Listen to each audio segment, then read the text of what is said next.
சீனா இன்று காலை ஹைனானின் வென்சாங் பகுதியில் இருந்து டாயன்சு 10 கார்கோ விண்கலம் வெற்றிகரமாக ஏவியது.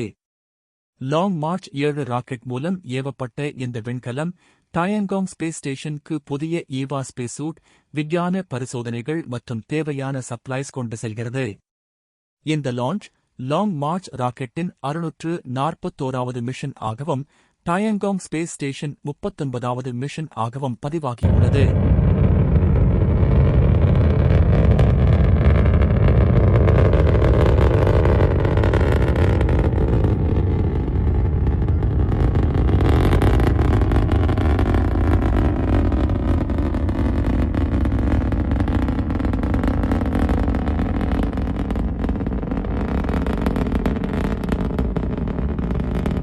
மேலும் இப்படி பல வீடியோக்களை பார்க்க எங்கள் சேனல் சப்ஸ்கிரைப் செய்யவும், தொடர்ந்து அப்டேட்களுக்கு ஃபாலோ செய்யவும்.